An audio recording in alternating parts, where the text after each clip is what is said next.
ಕನ್ನಡ ಸಿನಿಮಾಲಿ ಒಂದ್ ಪ್ರಶ್ನೆ ಯಾವಾಗ್ಲೂ ಜನರ ಮನಸ್ಸಲ್ಲಿದೆ. ಈ ಪ್ರಶ್ನೆ ತುಂಬಾ ಗುಪ್ತವಾಗಿ ಅವ್ರ ಪ್ರೀತಿಸೋ ಜನರ ಮಧ್ಯೆ ಇದೆ. ಯಾಕೆ ಅಂದ್ರೆ ಅವ್ರೊಂದ್ ಡಿವಾಸ್ಟಿವೇಟಿಂಗ್ ಟ್ರೂತ್ ನ ಎಕ್ಸೆಪ್ಟ್ ಮಾಡಕ್ಕೆ ರೆಡಿ ಇಲ್ಲ. ಆದ್ರೆ ನಿಜವಾಗ್ಲೂ ಶಂಕರ್ ನಾಗ್ ಅವ್ರನ್ನ ಯಾರು ಕೊಂದ್ರ? ಈ ವಿಡಿಯೋಲಿ ನಿಮ್ಗೆ ಇದ್ರ ಉತ್ತರ ಖಂಡಿತ ಸಿಗುತ್ತೆ, ಡೈರೆಕ್ಟ್ ಆಗಿ ಯಾವ್ದೇ ಮುಚ್ಚುಮರೆ ಇಲ್ಲದೆ. ನೋಡಿ, ಈ ಪ್ರಶ್ನೆ, ಈ ಕಾನ್ಸ್ಪಿರಸಿ ಮತ್ತೆ ಈ ಕಥೆಗಳಿಗಿಂತ ಮುಂಚೆ ನಾವ್ ಇವ್ರು ಯಾರು ಅಂತ ಕರೆಕ್ಟ್ ಆಗಿ ತಿಳ್ಕೊಳ್ಳೋಣ. ಈ ಪ್ರಶ್ನೆ ಬರೋಕೆ ಕಾರಣನೇ ಆ ವ್ಯಕ್ತಿಯ ಎಕ್ಸ್ಟ್ರಾರ್ಡಿನರಿ ಪರ್ಸನಾಲಿಟಿ. ಎಷ್ಟು ಎಕ್ಸ್ಟ್ರಾರ್ಡಿನರಿ ಅಂದ್ರೆ ಒಂದು ಸೀದಾ ಸಾದಾ ಲಾರಿ ಬಂದು ಅವ್ರ ಡೆತ್ ಗೆ ಕಾರಣ ಆಯ್ತು ಅಂತ ಯಾರು ನಂಬಕ್ಕೆ ರೆಡಿ ಇಲ್ಲ. ಕರ್ನಾಟಕ ಇದನ್ನ ಇವತ್ಗೂ ಒಪ್ಕೊಳ್ಳಕ್ ರೆಡಿ ಇಲ್ಲ. ಶಂಕರ್ ನಾಗರಕಟ್ಟೆ ಅವರು 1954 ಅಲ್ಲಿ ಉತ್ತರ ಕನ್ನಡ ಜಿಲ್ಲೆಯ ಹೊನ್ನಾವರ್ನಲ್ಲಿ ಹುಟ್ಟುತ್ತಾರೆ. ಅವರು ಆಕ್ಟರ್ ಅನಂತ್ ನಾಗ್ ಅವರ ತಮ್ಮ. ಮುಂಬೈಗೆ ಹೋಗಿ ಮರಾಠಿ ಥಿಯೇಟರ್ ನ ಪ್ರೀತಿಸಿ ಡ್ರಾಮಾ ರಿಹಾರ್ಸಲ್ ನಲ್ಲಿ ಅರುಂಧತಿ ಅವ್ರನ್ನ ಇಷ್ಟಪಡ್ತಾರೆ. ಆಮೇಲೆ ಅವ್ರು ಕರ್ನಾಟಕಗೆ ವಾಪಸ್ ಬಂದ್ರು. ಇಲ್ಲಿ ಅವ್ರು ಮುಟ್ಟಿದೆಲ್ಲ ಚಿನ್ನ ಆಯ್ತು. ಆ ಚಿನ್ನನ ನಮ್ ಕರ್ನಾಟಕ ಯಾವತ್ತೂ ನೋಡಿರ್ಲಿಲ್ಲ. ಅವರ ಡಿಬೇಟ್ ಫಿಲ್ಮ್ ಒಂದಾನೊಂದು ಕಾಲದಲ್ಲಿ, ಇದು ಗಿರೀಶ್ ಕಾರ್ನಾಡ್ ಅವರ ಎಪಿಕ್. ಅದು ಅಕಿರಾ ಕುರೋಸಾವಾ ಅವರ 7 ಸಮುರಾಯ್ ಇಂದ ಇನ್ಸ್ಪೈರ್ ಆಗಿತ್ತು. ಈ ಪರ್ಫಾರ್ಮೆನ್ಸ್ ಗೆ ಅವ್ರಿಗೆ ಇಂಟರ್ನ್ಯಾಷನಲ್ ಫಿಲ್ಮ್ ಫೆಸ್ಟಿವಲ್ ಆಫ್ ಇಂಡಿಯಾದಲ್ಲಿ inaugural silver peacock award for best actor ಸಿಕ್ತು. ಅವ್ರಿಗೆ ಅವಾಗ ಬರೀ 24 ವರ್ಷ. ದ ನ್ಯೂಯಾರ್ಕ್ ಟೈಮ್ಸ್ ನ ಚೀಫ್ ಫಿಲ್ಮ್ ಕ್ರಿಟಿಕ್ ವಿನ್ಸೆಂಟ್ ಕ್ಯಾನ್ಬೆ ಬರೀತಾರೆ, Shankar's performance had a force and humour of Young ಥೊಶಿರೋ ಮ್ಯುಫಿನ್. ಒಂದ್ಸಲ ಯೋಚನೆ ಮಾಡಿ, ಹೊನ್ನಾವರ್ದ ಒಬ್ಬ ಸಾಧಾರಣ ಹುಡುಗ ನ್ಯೂಯಾರ್ಕ್ ಟೈಮ್ಸ್ ಇಂದ ಜಪಾನ್ ನ ಗ್ರೇಟೆಸ್ಟ್ ಸ್ಕ್ರೀನ್ ಆಕ್ಟರ್ ಗೆ ಕಂಪೇರ್ ಆಗ್ತಾನೆ. ಅದು ಅವನ ವೆರಿ ಫಸ್ಟ್ ಫಿಲಂ ನಲ್ಲಿ. ಅವರು ಆಮೇಲೆ ಯಾವತ್ತೂ ಸ್ಲೋ ಆಗ್ಲಿಲ್ಲ. 12 ವರ್ಷದಲ್ಲಿ 90ಕ್ಕಿಂತ ಹೆಚ್ಚು ಫಿಲ್ಮ್ಸ್ ಮಾಡ್ತಾರೆ. ಅವರು ಮಿಂಚಿನ ಓಟ ಡೈರೆಕ್ಟ್ ಮಾಡಿದ್ರು. ಇದು ಕನ್ನಡ ಸಿನಿಮಾದಲ್ಲಿ ವೆರಿ ಫಸ್ಟ್ ಹೇಸ್ಟ್ ಫಿಲಂ. ಇದಕ್ಕೆ ಬೆಸ್ಟ್ ಸಿನಿಮಾ ಸೇರಿದ ಹಾಗೆ 7 ಸ್ಟೇಟ್ ಅವಾರ್ಡ್ ಸಿಕ್ತು. ಆಮೇಲೆ ಆಕ್ಸಿಡೆಂಟ್ ಮೂವಿ ಡೈರೆಕ್ಟ್ ಮಾಡು. ಇದಕ್ಕೆ national film award for best film on other social issues ಇತ್ತು. ಅವರು ಕರ್ನಾಟಕಗೆ ಆಟೋ ರಾಜ ಕೊಟ್ರು. ಇದರಿಂದ ಒಂದ್ 30 ವರ್ಷ ಆದ್ರೂ ಕರ್ನಾಟಕದ ಪ್ರತಿ ಆಟೋ ರಿಕ್ಷಾಲಿ ಅವ್ರ ಫೋಟೋ ಇದೆ. ದೂರದರ್ಶನ್ಗಾಗಿ ಮಾಲ್ಗುಡಿ ಡೇಸ್ ಡೈರೆಕ್ಟ್ ಮಾಡಿ. ಇದರಲ್ಲಿ 39 ಎಪಿಸೋಡ್ಸ್ ಇದ್ವು. R.K. ನಾರಾಯಣ್ ಅವರ ಸ್ವಾಮಿ ಮತ್ತೆ ಅವರ ಪ್ರಪಂಚ ಪ್ರತಿ ಮನೆಗೂ ತಲುಪಿಸಿದ್ರು. ಅವರ ಲಾಸ್ಟ್ ಡೈರೆಕ್ಷನಲ್ ಫಿಲ್ಮ್ 1987 ಅಲ್ಲಿ ಬಂದ ಒಂದು ಮುತ್ತಿನ ಕತೆ. ಡಾಕ್ಟರ್ ರಾಜ್ಕುಮಾರ್ ಅವರ ಡೈರೆಕ್ಟ್ ಮಾಡಿದ ಯಂಗೆಸ್ಟ್ ಡೈರೆಕ್ಟರ್ ಅವರು. ಆಮೇಲೆ ಒಂದ್ ಇಂಟರ್ವ್ಯೂ ಅಲ್ಲಿ ಅವ್ರು ಹೇಳ್ತಾರೆ, ಡಾಕ್ಟರ್ ರಾಜ್ಕುಮಾರ್ ಅವರು ತಮ್ಮ ಹೀರೋಯಿಕ್ ಪೋಸ್ ಬಿಟ್ಟು ಈ ರೋಲ್ ಮಾಡಿದ್ದಕ್ಕೆ ಅವ್ರಿಗೆ ಅವ್ರ ಮೇಲೆ ಸಖತ್ ರೆಸ್ಪೆಕ್ಟ್ ಇದೆ ಅಂತ. ಈ ಇಬ್ರು ಮಧ್ಯೆ ಇದ್ದ ರಿಲೇಶನ್ಶಿಪ್ ಮ್ಯೂಚುವಲ್ ರೆಸ್ಪೆಕ್ಟ್, ಕೊಲಾಬರೇಷನ್ ಮತ್ತೆ ಅಫೆಕ್ಷನ್, ಬೇರೆ ಇನ್ನೇನು ಇರಲಿಲ್ಲ.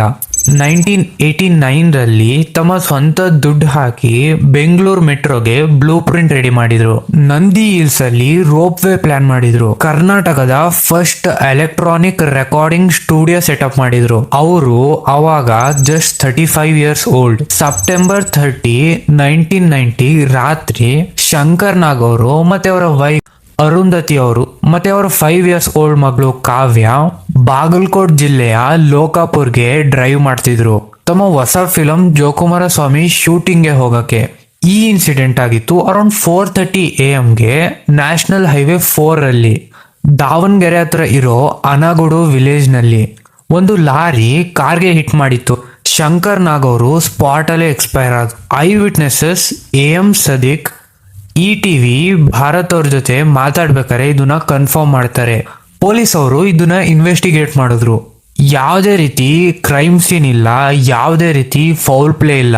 ಈ ಆಕ್ಸಿಡೆಂಟಲ್ ಉಳಿಯೋದೆ ಅರುಂಧತಿ ಅವರು ಮತ್ತೆ ಅವ್ರ 5 ಇಯರ್ಸ್ ಡಾಟರ್ ಕಾವ್ಯ ಅವರು. ಹಾಗಾದ್ರೆ ಈ ಕಾನ್ಸ್ಪಿರಸಿ ಯಾಕೆ ಬಂತು? ಸ್ಪೆಸಿಫಿಕಲಿ ಡಾಕ್ಟರ್ ರಾಜ್ಕುಮಾರ್ ಅವ್ರ ಹೆಸರು ಏನಕ್ಕೆ ಬಂತು? ಯಾವುದೇ ರೀತಿ ಸೋರ್ಸ್ ಇಲ್ಲ, ಯಾವುದೇ ರೀತಿ ಡಾಕ್ಯುಮೆಂಟ್ ಇಲ್ಲ ಶಂಕರ್ ನಾಗ್ ಅವ್ರ ಡೆತ್ಗೆ ಮತ್ತೆ ಡಾಕ್ಟರ್ ರಾಜ್ಕುಮಾರ್ ಅವ್ರಿಗೆ ಕನೆಕ್ಟ್ ಮಾಡೋದಕ್ಕೆ. ಇಲ್ಲಿರೋದು ಬರೀ ಸೈಕಾಲಜಿಸ್ಟ್ ಇದನ್ನ ಪ್ರೊಪೋರ್ಷನಾಲಿಟಿ ಬಯಾಸ್ ಅಂತ ಕರೀತಾರೆ. ಡಾಕ್ಟರ್ ಡೇನಿಯಲ್ ಜೋಲೆ ಇದನ್ನ ಹೀಗೆ ಎಕ್ಸ್ಪ್ಲೇನ್ ಮಾಡ್ತಾರೆ, ಯಾವ್ದಾದ್ರು ಒಂದ್ ದೊಡ್ಡ ಇವೆಂಟ್ ಆದಾಗ ನಮ್ ಬ್ರೇನು ಒಂದ್ ದೊಡ್ಡ ಕಾಸಿಗೆ ಹುಡ್ಕುತ್ತೆ. Big event is equal to big cause. ಅಷ್ಟು ದೊಡ್ಡ ವ್ಯಕ್ತಿಯ ಸಾವು ಒಂದ್ ಲಾರಿಯಿಂದ ಆಗುತ್ತೆ ಅಂತ ಯಾರು ಡೈಜೆಸ್ಟ್ ಮಾಡ್ಕೊಳಕ್ಕೆ ಆಗ್ಲಿಲ್ಲ. ಅದಕ್ಕೆ ಮನ್ಸು ದೊಡ್ಡ ಎಕ್ಸ್ಪ್ಲನೇಷನ್ ಹುಡುಕ್ತು, ದೊಡ್ಡ ಕಾರಣ. ನೋಡಿ, ಸೈಂಟಿಸ್ಟ್ ಹೇಳ್ತಾರೆ ಒಂದ್ ಕಾನ್ಸ್ಪಿರಸಿ ಥಿಯರಿ ಪವರ್ಫುಲ್ ಆಗ್ಬೇಕು ಅಂದ್ರೆ ಅದು ಈ 3 ನೀಡ್ಸ್ ನ ಸ್ಯಾಟಿಸ್ಫೈ ಮಾಡ್ಬೇಕು ಅಂತ. ಸಿಚುವೇಶನ್ ನ ಅರ್ಥ ಮಾಡ್ಕೊಳ್ಳೋದಕ್ಕೆ, ಸೇಫ್ ಮತ್ತೆ ಕಂಟ್ರೋಲ್ ನಲ್ಲಿ ಇರೋಕೆ, ಮತ್ತೆ ಒಬ್ರು ಸೋಷಿಯಲ್ ಗ್ರೂಪ್ ಇಮೇಜ್ ನ ಕಾಪಾಡ್ಕೊಳ್ಳೋ. ಈ ಕೇಸ್ ಅಲ್ಲಿ ಈ ಯಾವ ನೀಡ್ಸ್ ಸ್ಯಾಟಿಸ್ಫೈ ಆಗ್ಲಿಲ್ಲ. ಇದು ಕರ್ನಾಟಕದಲ್ಲಿ ಮಾತ್ರ ಆಗಿಲ್ಲ. ಪ್ರಿನ್ಸಸ್ ಡೇನಿಯಾ 1997 ನಲ್ಲಿ ಟನಲ್ ನಲ್ಲಿ ಎಕ್ಸ್ಪೈರ್ ಆದಾಗ ವಿತಿನ್ ಫ್ಯೂ ಅವರ್ ಹೊಸ ಕಾನ್ಸ್ಪಿರಸಿ ಥಿಯರಿ ಉಟ್ಕೊಂಡ್ವು. ಪೊಲೀಸ್ ಇನ್ವೆಸ್ಟಿಗೇಟ್ ಮಾಡಿ 175 ಥಿಯರೀಸ್ ನ ಡಿಸ್ಪ್ರೂವ್ ಮಾಡ್ತಾರೆ. ಡೇನಿ ಅವರು ಕಾರ್ ಕ್ರಾಶ್ ನಲ್ಲಿ ಎಕ್ಸ್ಪೈರ್ ಆಗ್ತಾರೆ, ಮತ್ತೆ ಶಂಕರ್ ನಾಗ್ ಅವರು ಸಹ ಕಾರ್ ಕ್ರಾಶ್ ನಲ್ಲಿ ಎಕ್ಸ್ಪೈರ್ ಆಗ್ತಾರೆ. This is the reality. Doctor Rajkumar ಮತ್ತೆ ಶಂಕರ್ ನಾಗ್ ಅವ್ರ ಮಧ್ಯೆ ಮ್ಯೂಚುವಲ್ ರೆಸ್ಪೆಕ್ಟ್ ಮತ್ತೆ ಬ್ರದರ್ ಲೈಕ್ ರಿಲೇಶನ್ಶಿಪ್ ಇತ್ತು. ಇದ್ ಬಿಟ್ರೆ ಅವ್ರ ಮಧ್ಯ ಬೇರೆ ಏನು ಇರ್ಲಿಲ್ಲ. ಶಂಕರ್ ನಾಗ್ ಅವ್ರಿಗೆ ಆಗಿತ್ತು ನ್ಯಾಚುರಲ್ ಡೆತ್, ಯಾವುದೇ ರೀತಿ ಪ್ಲಾನ್ ಮರ್ಡರ್ ಅಲ್ಲ. ಕರ್ನಾಟಕ ಇಬ್ರು ಜೈಂಟ್ಸ್ ನ ಕಳ್ಕೊಂಡಿದೆ, ಬೇರೆ ಬೇರೆ ಟೈಮ್ ನಲ್ಲಿ ಬೇರೆ ಬೇರೆ ರೀಸನ್ಸ್ ಇಂದ. ಶಂಕರ್ ನಾಗ್ ಅವರು ಒಂದ್ ಸುಂದರವಾದ ಮಿಂಚಿದ್ದಂಗೆ. ಅವ್ರು ಹೋಗಿದ್ ಕಡೆ ಎಲ್ಲ ನಾಶ ಮಾಡ್ತಿರ್ಲಿಲ್ಲ, ಅವ್ರು ಹೋಗಿದ್ ಕಡೆ ಎಲ್ಲ ಬೆಳಕು ತೋರಿಸ್ತಿದ್ರು. ನೋಡಿ, ಶಂಕರ್ ನಾಗ್ ಅವ್ರ ಡೆತ್ಗೂ ಅಥವಾ ಡಾಕ್ಟರ್ ರಾಜ್ಕುಮಾರ್ಗೂ ಯಾವುದೇ ರೀತಿ ಸಂಬಂಧ ಇಲ್ಲ. ಶಂಕರ್ ನಾಗ್ ಅವ್ರು ಎಕ್ಸ್ಪೈರ್ ಆಗಿತ್ತು ಪ್ಯೂರ್ ಆಕ್ಸಿಡೆಂಟ್ ಇಂದ.